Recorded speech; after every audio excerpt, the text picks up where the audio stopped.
Okay students, आज हम start करेंगे हमारा पहला chapter that is number system और इसके अंदर हम सबसे पहले पढ़ेंगे लॉगरिथम के बारे में। तो स्टार्ट करते हैं लॉगरिथम।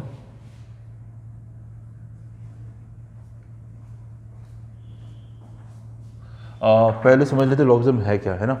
देखिए, ये मैंने लिखा है 2⁻³ = 8। ये हमारी एक्सपोनेंशियल फॉर्म है। This is our exponential form. अगर इसी को मुझे लॉग की फॉर्म में लिखना है तो मैं किस तरह से लिखूंगा? तो ये लिखा मैंने लॉग, ये कहलाता है बेस, तो बेस को हम यहाँ नीचे लिखेंगे बेस में ही। और लॉग का जो आंसर होता है वो हमेशा एक्सपोनेंट होता है। एक्सपोनेंट यहाँ पे 3 है तो लॉग का आंसर हमेशा एक्सपोनेंट होता है, 3 यहाँ पे लिखेंगे और ये जो 8 है उसको यहाँ लिखा जाएगा।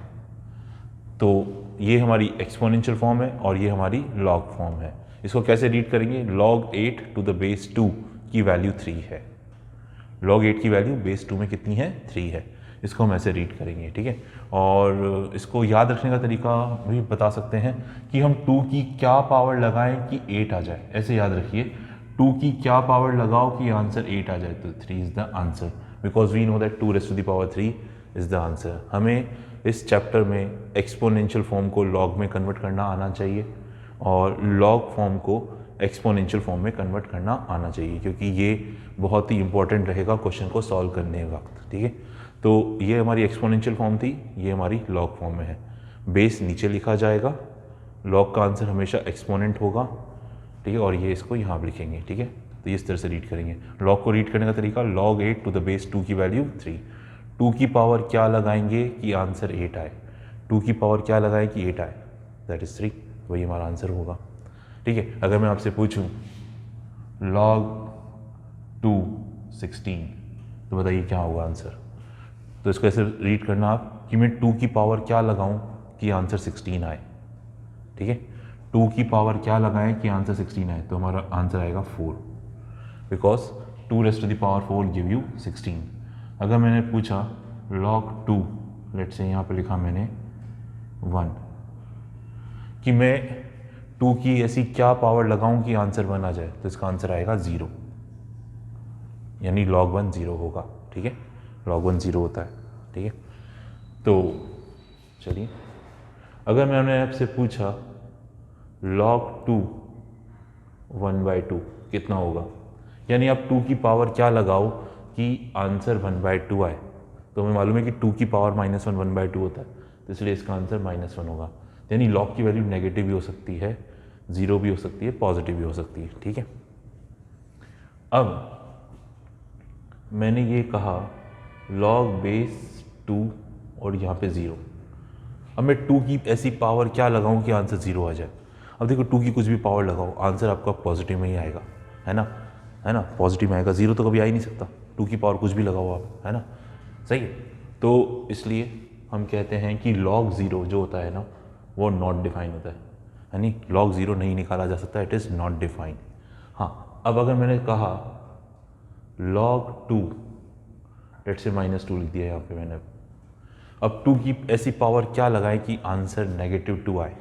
अब देखिए, कॉमन सेंस है, अगर आप 0 ही नहीं ला सकते तो नेगेटिव कहाँ से लाओगे? 2 की पावर कुछ लगाओ जिससे नेगेटिव आए, तो अगेन नॉट डिफाइन। तो कहने का मतलब ये कंक्लूजन निकला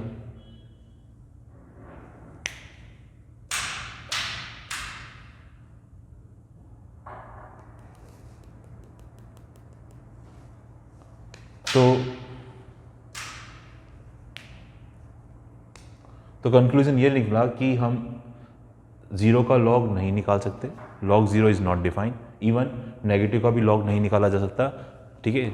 नेगेटिव नंबर का लॉग नॉट डिफाइन होता है, इस चीज़ को हम नोट करेंगे कि 0 का लॉग नहीं निकाला जा सकता, log 0 is not define, and negative का भी लॉग आप नहीं निकाल सकते, that is again not define.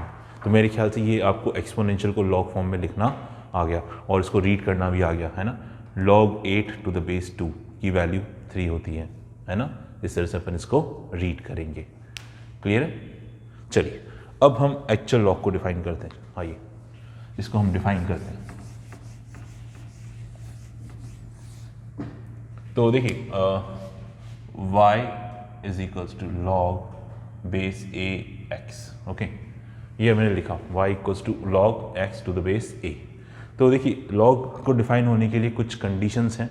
पहली बात जैसे हमने अभी देखा कि ये जो x है it should be greater than 0। क्यों? क्योंकि हम ना तो 0 का लॉग निकाल सकते हैं, that is not define, upon already देख चुके हैं। नेगेटिव का भी लॉग नहीं निकाल सकते, that is not define again. तो इसलिए जिसका भी लॉग निकाला जा रहा है it should be greater than 0, ये तो कंडीशन होगी लॉग को डिफाइन होने के लिए। साथ साथ में ये जो बेस है it should be greater than 0, it should be greater than 0 but not equal to 1 as well. ये 1 भी नहीं होना चाहिए, 0 से बड़ा होना चाहिए लेकिन 1 से बराबर भी नहीं होना चाहिए, तभी लॉग डिफाइन होता है, otherwise log is not define. इस चीज़ को अच्छे से याद रख लें, लॉग को डिफाइन होने के लिए ये कंडीशंस मस्ट हैं, ठीक है। जो बेस होना चाहिए वो ग्रेटर देन 0 होना चाहिए बट नॉट इक्वल टू 1 होना चाहिए, और जिस चीज़ का भी लॉग निकाला जा रहा है it should be greater than 0। अब क्योंकि हमारा जो बेस है वो ग्रेटर देन 0 है और लेस देन 1 है, ठीक है। अब हम देखिए सीख रहे हैं लॉगरिथम का ग्राफ कैसे बनाया जाता है ना, लॉगरिथम का हम ग्राफ किस तरह से बनाते हैं, ठीक है। तो लॉगरिथम का जो ग्राफ है ना वो 2 कैटेगरी में डिवाइड हो जाएगा, ठीक है, क्योंकि बेस के अकॉर्डिंग। देखिए किस तरह से,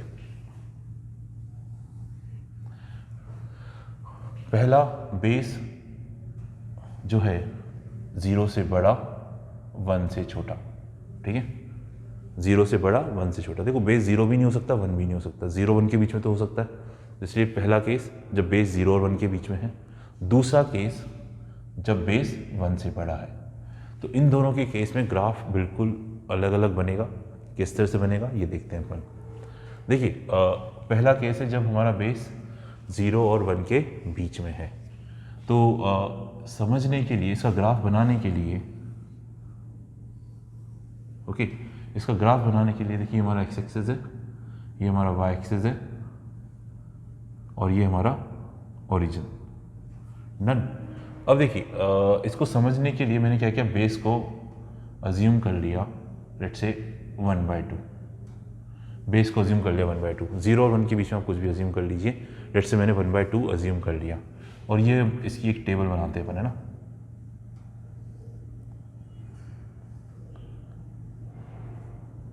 यहाँ पे लिखा x, यहाँ पे लिखा y। अब देखो ये जो हमारी लॉगरिथम फॉर्म है इसको हम एक्सपोनेंशियल फॉर्म में कन्वर्ट करते हैं। लॉगरिथम फॉर्म को हमने एक्सपोनेंशियल फॉर्म में कन्वर्ट किया तो हमारे पास आया कि ये हमारा बेस है, ये एक्सपोनेंट है, तो बेस और ये exponent is equals to x. तो यानी a raise to the power y equals to x हुआ। और जहाँ a क्या है आपका 1/2 है, तो यानी 1/2 की power y is equals to x, ऐसे हुआ ये। तो अब देखिए अपन y की वैल्यू पुट करते जाते हैं, x निकालते जाते हैं, है ना। पहले y को 0 रखा तो x1 आया, y को 1 रखा तो ये x 1/2 आया, y को 2 रखा तो x 1/4 आया, ठीक है। इस तरह से दिख रहा है हमें, है ना। अगर मैं इन पॉइंट्स को अगर प्लॉट करूँ इस ग्राफ पर तो x1 है तो y 0 है, x1 है तो y 0 है, ये आया।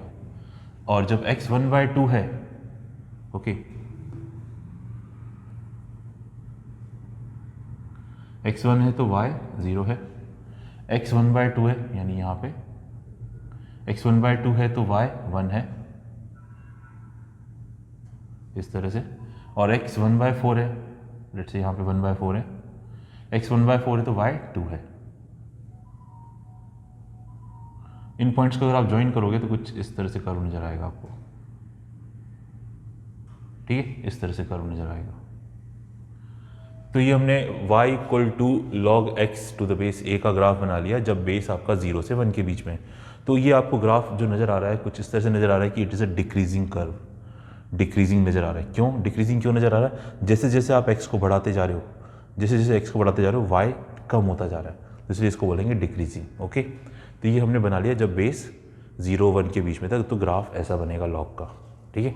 अब बात कर लेते हैं जब बेस 1 से बड़ा हो तो ग्राफ कैसा बनेगा, ठीक है।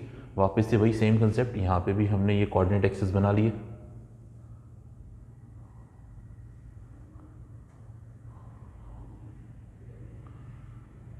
ठीक है। वापस इसको हम एक्सपोनेंशियल फॉर्म में कन्वर्ट कर देंगे, तो ये आ जाएगा हमारा a की power y equal to x, okay. और इस बार बेस को 1 से बड़ा मानना है तो हमने बेस को 2 मान लिया, तो यानी 2 की power y equal to x, इस तरह से। अब इसकी भी अपन टेबल बना लेते हैं। यहाँ पे मैंने लिखा x, यहाँ पे लिखा y। अगेन y को 0 रखोगे, तो x1 आएगा, y को 1 रखेंगे तो x2 आएगा, y को 2 रखेंगे तो x4 आएगा, इस तरह से। ठीक है, इन पॉइंट्स को अपन यहाँ पे प्लॉट कर लेते हैं। ठीक है, इन पॉइंट्स को प्लॉट कर लेते हैं। तो जब x1 है तो y 0 है, और x2 है तो y 1 है, x2 है तो y 1 है, और x4 है तो y 2 है, 3 4 y 2 है।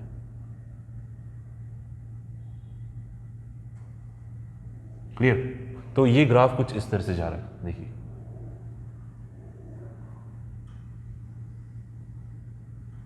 देखिए, अगर आप x की y की नेगेटिव वैल्यू पुट करो -1, y को -1 पुट करोगे तो ये 1/2 आएगा। ठीक है, y को अगर -1 रखेंगे तो x 1/2 आएगा, ये -1 और ये हाफ। ठीक है, तो y को -1 रखा है तो x हाफ आ रहा है। तो यानी अब यहाँ पे देखिए, ये कर्व हमें इस तरह से ऑब्टेन हो गया। हमने ये वैल्यूज़, ये पॉइंट्स की, सॉरी, y की डिफरेंट वैल्यूज़ पुट करी, x निकाला, उन पॉइंट्स को प्लॉट कर दिया, जब ज्वाइन किया तो कुछ इस तरह का कर्व मिला। तो अब अगर आप इस कर्व को देखोगे तो ये आपको दिखेगा इंक्रीजिंग कर्व। इंक्रीजिंग कर्व क्यों बोला? क्योंकि जैसे जैसे x बढ़ता जा रहा है वैसे वैसे y बढ़ता जा रहा है, तो ये इंक्रीजिंग कर्व हो गया। ठीक है, तो ये हमें किस तरह से मदद करेगा? ठीक है, इससे हम डिफरेंट लॉग वैल्यूज़ को कंपेयर कर सकते हैं। ठीक है, देखना पड़ेगा कि बेस 0 1 के बीच में है कि यहाँ 1 से बड़ा है ना। तो इसको ध्यान में रखते हुए हम लॉग वैल्यूज़ को कंपेयर कर सकते हैं। ठीक है, ये हमने ग्राफ बना लिया। ठीक है, अब देखिए यहाँ पे इसको समझने के लिए कि कैसे हम दो लॉग वैल्यूज़ को कंपेयर करेंगे। ठीक है, कैसे दो लॉग वैल्यूज़ को कंपेयर करेंगे। ठीक है, इसके लिए एक बार फिर से इसको मैं मिटा देता हूँ।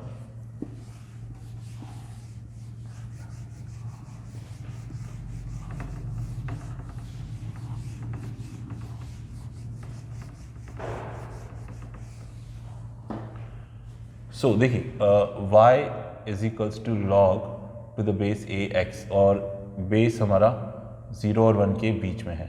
तो हमने ये देखा था कि जो हमारा ग्राफ बना था दैट इज डिक्रीजिंग, है ना, यही हमने देखा था अभी। सही है,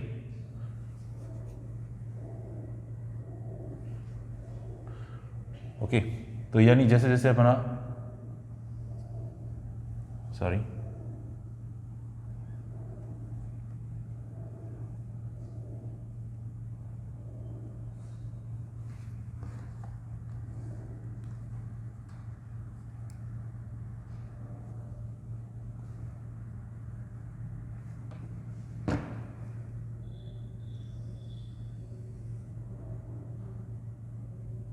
ठीक है, ये हमारा x एक्सिस था, ये हमारा y एक्सिस था, ये हमारा ओरिजिन था। तो हमने ये देखा था कि जब बेस 0 और 1 के बीच में था तो ग्राफ हमारा डिक्रीजिंग बन रहा है, y equal to log x का। ठीक है, यहाँ पे मैंने कोई सी भी दो वैल्यूज़ ले ली, है ना, यहाँ पे कोई सी भी दो वैल्यूज़ ले ली, ये दो पॉइंट्स ले लिए, ये इसको मैंने नाम दिया x1, इसको नाम दिया x2। x1 के कॉरस्पॉन्डिंग ये हमारा y1, ये x2 के कॉरस्पॉन्डिंग ये हमारा y2। ठीक है, आपको साफ साफ दिखाई दे रहा है कि जिसका x बड़ा, ठीक है, जिसका x बड़ा उसकी y वैल्यू छोटी आ रही है। देखो यहाँ पे x2 बड़ा है कंपेयर टू x1, लेकिन x2 के कॉरस्पॉन्डिंग जो y2 है वो छोटा है कंपेयर टू y1। तो जिसका x बड़ा उसकी y वैल्यू छोटी आएगी। x2 बड़ा है तो y2 छोटा होगा y1 से, उल्टा काम होगा। अगर x2 बड़ा है x1 से तो y2 स्मॉलर होगा कंपेयर टू y1। ये कब होगा? जब बेस 0 1 के बीच में होगा, यानी डिक्रीजिंग होगा। सही है, इस तरह से मेरे ख्याल समझ में आ गया होगा। जैसे सपोज कर अगर मुझे कंपेयर करना है, लेट से, है ना, ठीक है, लेट से लॉग बेस कुछ भी ले लो आपकी मर्जी, है ना, लेट से बेस ले लिया मैंने, कुछ भी ले लो आपकी मर्जी है, 0 1 के बीच में होना चाहिए। लेट से बेस ले लिया मैंने 1/4 और यहाँ पे कोई भी वैल्यू ले ली 7, ठीक है, और यहाँ पे ले लिया लॉग वापस बेस 1/4 है ना, और वैल्यू कुछ भी ले लो, लेट्स से 10। अब मेरे से पूछा जाए कि इन दोनों में से कंपेयर करो कौन बड़ा है, तो सीधी सी बात है, तो यहाँ पे दिख रहा है हमें जिसका x बड़ा उसकी y वैल्यू यानी उसकी log वैल्यू छोटी होगी। तो जिसका x बड़ा, x कौन सा बड़ा है, ये, जिसका x बड़ा तो उसकी log वैल्यू छोटी होगी, जिसका x बड़ा उसकी log वैल्यू छोटी होगी, तो यानी ये जिसका x बड़ा उसकी log वैल्यू छोटी होगी, तो यानी ये स्मॉलर है, तो यानी ये बड़ा हो गया। सीधी सी बात है, ठीक है, ये उल्टा काम होगा, सीधी सी बात है, ठीक है। तो जिसका x छोटा होगा वो उसकी y वैल्यू बड़ी होगी, y मतलब log वैल्यू, जिसका x छोटा तो उसकी y वैल्यू बड़ी। तो इस तरह से अपन कंपेयर कर सकते हैं दो log क्वांटिटीज़ को, ठीक है। सेम वे जब हमने देखा था y इज log ax और बेस 1 से बड़ा है, तो इस समय जो ग्राफ बनता है that is the increasing curve बनाता है इस तरह से, ठीक है। तो यहाँ पे भी अगर मैं दो वैल्यूज़ ले लूँ, ये दो पॉइंट ले लूँ, ठीक है, ये लेट्स से x1, इस x1 के कॉरस्पॉन्डिंग y1, ये पॉइंट ले लिया मैंने x2, इस x2 के कॉरस्पॉन्डिंग y2। तो देखो जिसका x बड़ा उसकी y वैल्यू भी बड़ी आ रही है, देखो x2 यहाँ से x1 से बड़ा है, देखो यहाँ पे y2 भी y1 से बड़ा है, दिख रहा है।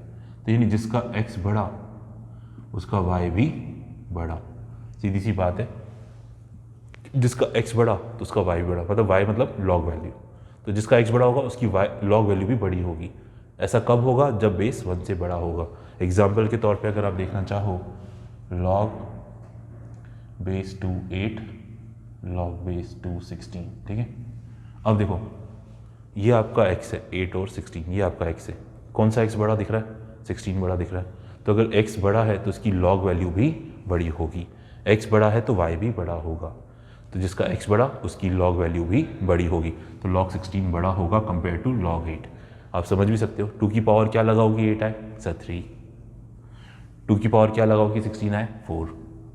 देखो वैसे भी अपन निकाल सकते हैं। कई जगह ऐसा है कि जब हम वैल्यू नहीं निकाल पाओगे तो इस तरह से अपन कंपेयर कर सकते हैं। मेरे ख्याल से समझ में आ गया होगा। तो हमें बेस को देखना पड़ेगा, अगर बेस 0 1 के बीच में तो उल्टा काम होगा, जिसका x बड़ा उसकी log वैल्यू छोटी, और जब बेस 1 से बड़ा होगा तो जिसकी x बड़ा उसकी log वैल्यू भी बड़ी आएगी, ठीक है। तो इस तरह से अपन कंपेयर कर सकते हैं, ठीक। सो अब बात करते हैं, log को हमने डिफाइन कर लिया, log के ग्राफ हमने देख लिए, अब बात करते हैं लॉज ऑफ लॉगरिथम के बीच में, है ना। अगर इनके लॉग के बीच में हमने लॉग को डिफाइन तो कर लिया, अब इनके बीच में ऑपरेशंस होंगे तो इसके लिए हमें क्या करना पड़ेगा, लॉज ऑफ लॉगरिथम डिफाइन करने पड़ेंगे, ठीक है, जिनकी मदद से अपन प्रॉब्लम सॉल्व कर पाते हैं, ठीक है। और सबसे बड़ा रोल रहेगा यहाँ पे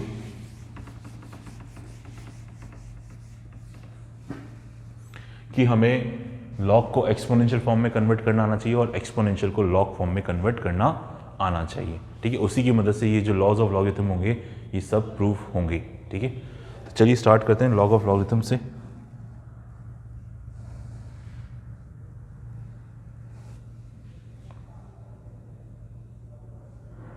laws of logarithm,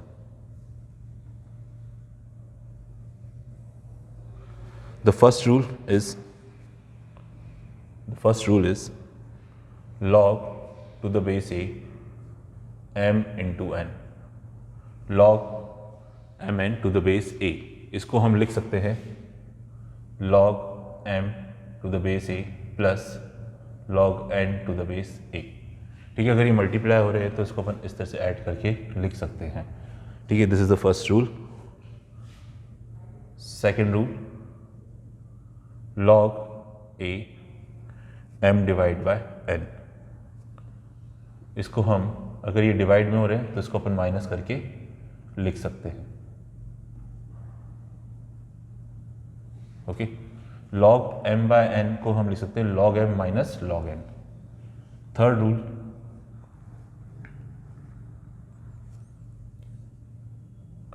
log a m raise to the power k, यहाँ पे अगर इस पे पावर k लगी हुई तो इस k को आप आगे ला सकते हो, k log a log m to the base a, इसको हम इस तरह से लिख सकते हैं। फोर्थ रूल, log, यहाँ पे इस बार बेस पे पावर k है, तो जब बेस पे पावर k होती है तो उसको रेसिप्रोकल करके बाहर लाया जाता है इस तरह से। क्लियर? बेस पे अगर कुछ पावर होगी तो आप उसको रेसिप्रोकल करके आप बाहर लाओगे। नेक्स्ट इज, ये अपन ऑलरेडी बता चुके हैं कि log 1 हमेशा 0 होगा और 0 का log नॉट डिफाइन होता है, और किसी भी नेगेटिव नंबर का log भी नॉट डिफाइन होता है। ये चीज़ें आपको याद होनी चाहिए, ठीक है? ये लॉस तो नहीं है लेकिन ठीक है, हम इसको एज ए रिजल्ट के तौर पे याद रख सकते हैं। नेक्स्ट इज 8th वन,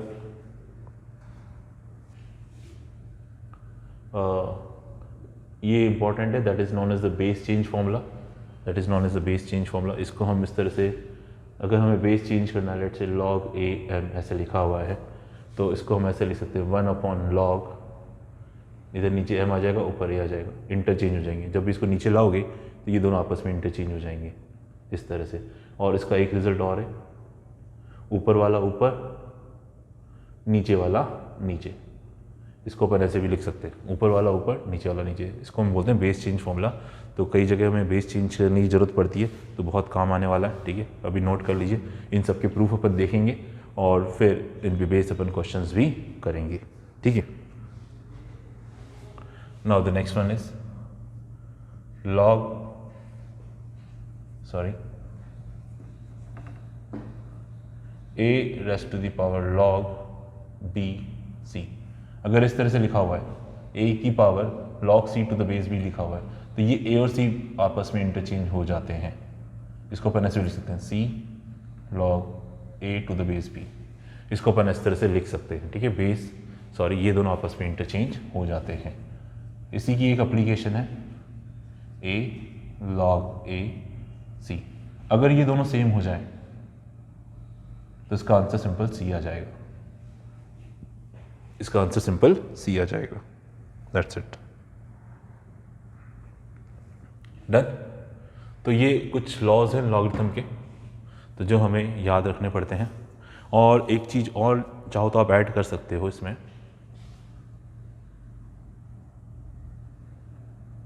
अगर ये दोनों सेम है तो सिंपल आंसर बनाएगा, है ना? क्योंकि a की पावर क्या लगाओ कि आ जाए, दैट इज़ 1। और एक और चीज़ हम कर सकते हैं, इन दोनों को मिला के, इन दोनों रिजल्ट को मिला के, देखिए एक रिजल्ट और बना सकते हैं। क्या? उसको भी आप नोट कर लीजिए। log, अगर देखो बेस पे पावर k है, बेस पे पावर k है, तो आप इस पावर को इस पे भी शिफ्ट कर सकते हो m पे, बट रेसिप्रोकल करके, ध्यान रखें। इस k को मैं इधर शिफ्ट कर सकता हूँ, कैसे? रेसिप्रोकल करके,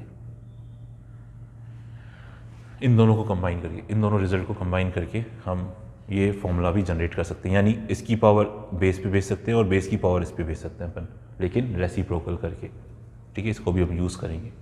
तो ये सारे लॉज हो गए एक तरह से। अब इसका हम कुछ के प्रूफ देख लेते हैं, है ना? बाकी कुछ के प्रूफ आप ट्राई करें, कुछ के प्रूफ अपन देख लेते। प्रूफ करने का सिंपल सा कंसेप्ट है, लॉगरिथम को एक्सपोनेंशियल फॉर्म में कन्वर्ट करना आना चाहिए और एक्सपोनेंशियल को लॉगरिथम फॉर्म में कन्वर्ट करना आना चाहिए, ठीक है? तो उसी से अपन इसको करेंगे। तो चलिए अपन पहला प्रूफ करते हैं। मैं आपको पहला प्रूफ करके दिखाता हूँ, तीसरा भी करके दिखाता हूँ, और ये 8th भी करके दिखाता हूँ, और ये 9th भी करके दिखाता हूँ, ठीक है? कैसे होंगे, तो चलिए करते हैं इसको अपन, है ना? तो सबसे पहले पहला प्रूफ देखते हैं, ठीक है? पहला प्रूफ देखते हैं। तो हमसे ये कहा जा रहा है कि इसको प्रूव करके दिखाओ कि ये इसके बराबर है, ठीक है? तो हमने क्या किया, सबसे पहले log a m को मान लिया x, log n base a को मान लिया y। अब इस लॉगरिथम फॉर्म को हमने एक्सपोनेंशियल फॉर्म में कन्वर्ट किया। ये बेस है, ये एक्सपोनेंट है, बेस एक्सपोनेंट, और ये m आंसर, ये बेस ये एक्सपोनेंट, डन। इस तरह से अब यहाँ पे हमने देखा कि m और n मल्टीप्लाई हो रहे हैं, ये रहा m, ये रहा n, तो हमने m और n को मल्टीप्लाई कर दिया।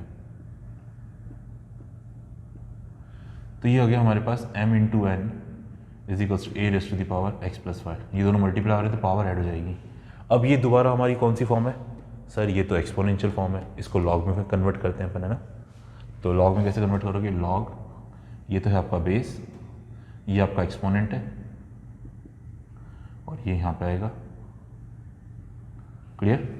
इस एक्सपोनेंशियल फॉर्म को हमने लॉगरिथम फॉर्म में कन्वर्ट कर दिया, बस अब कुछ नहीं है, आपको x की जगह क्या रखना है, ये रहा log m to the base a, y की जगह क्या लिखना है, ये लिखना है log n to the base a।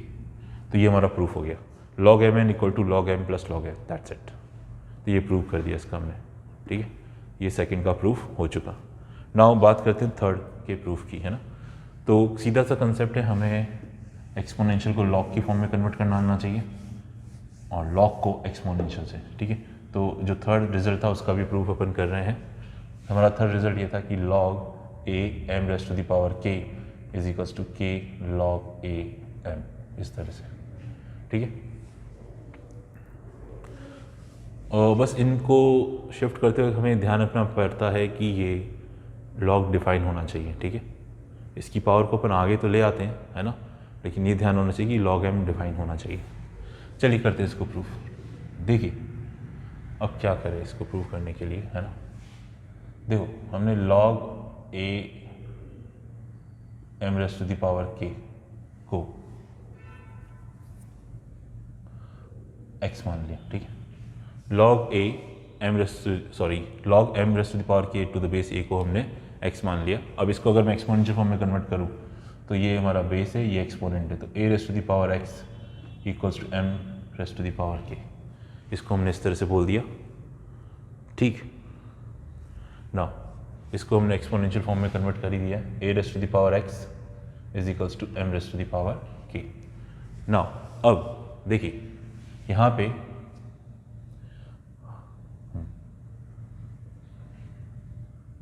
इस के को अपन इधर राइट साइड शिफ्ट कर देते हैं, सॉरी, यहाँ पे वापस अगर अपन एक्सपोनेंशियल फॉर्म लगाएं इसको देखते हुए, है ना, तो यहाँ पे अपन लिखेंगे ये हमारा बेस, तो लॉग, सॉरी एक सेकेंड, इस के को आप इधर शिफ्ट कर दीजिए तो ये हो जाएगा A X raise to the power X by K equals to M, okay. इस तरह से हमने इसको लिख दिया, इस के को हमने इस साइड शिफ्ट कर दिया।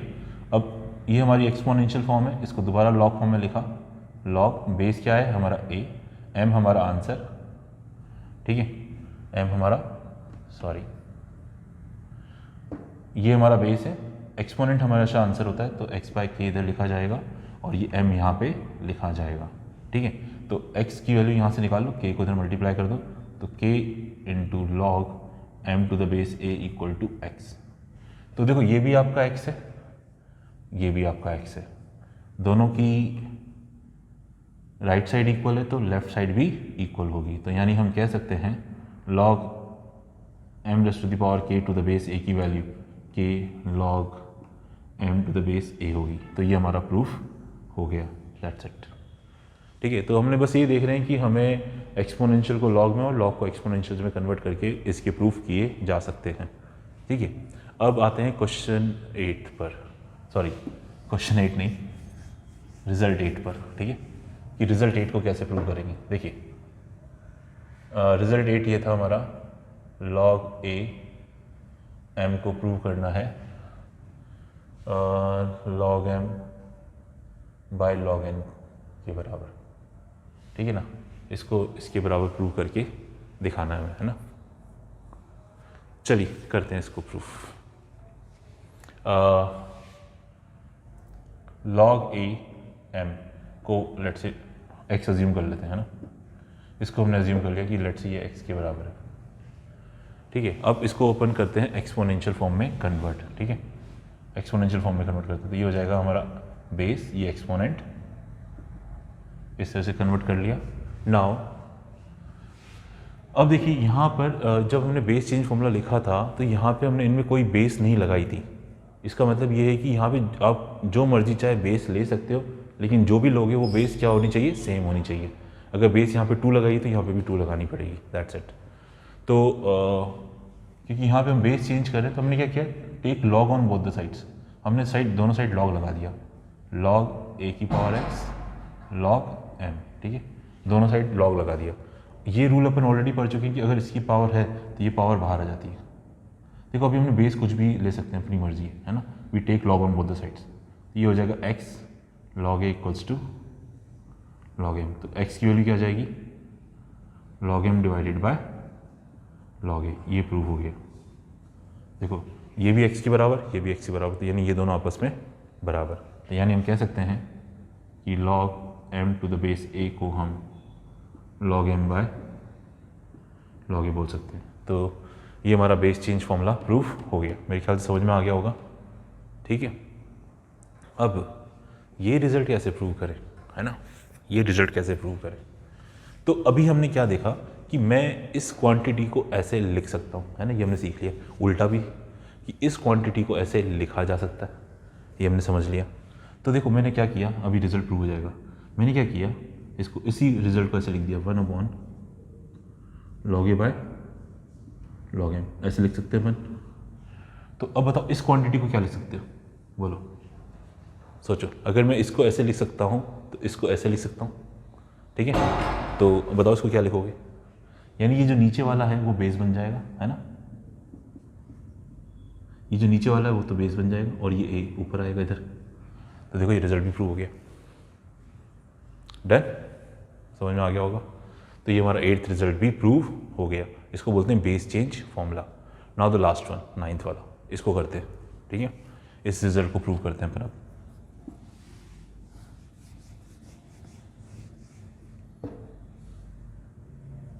9th one, a raised to the power log c to the base b को हमें प्रूव करना है c log a to the base b, ठीक है। तो अपन क्या करते हैं, पहले इस क्वांटिटी को मैंने x अज्यूम कर लिया, a log c to the base b को मैंने x मान लिया। अब इस पावर में जो log लगा हुआ है इसको हटाने का तरीका है take log on both the sides. हमने दोनों साइड log ले लिया,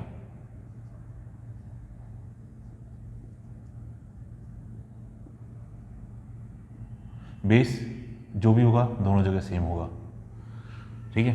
अब ये रूल अपन पढ़ चुके थे, ये जो पावर है ये बाहर आ जाएगी, ये से हो जाएगा log c to the base b into log a equal to log x, ठीक। अब यहाँ पे अपन बेस चेंज फॉर्मूला लगा देते हैं, ऊपर वाला ऊपर, नीचे वाला नीचे, इस तरह से, ठीक है। अब इन दोनों की ग्रुपिंग कर लेते हैं अपन, log a by log b, log a by log b, log a by log b को इस तरह से लिखा जा सकता है। तो इसको मैं लिख सकता हूँ log c log base b a, इसको ऐसे लिखा जा सकता है, ठीक है, is equals to log x, ठीक है। अब ये जो है log a to the base b वो c की पावर में चला जाएगा,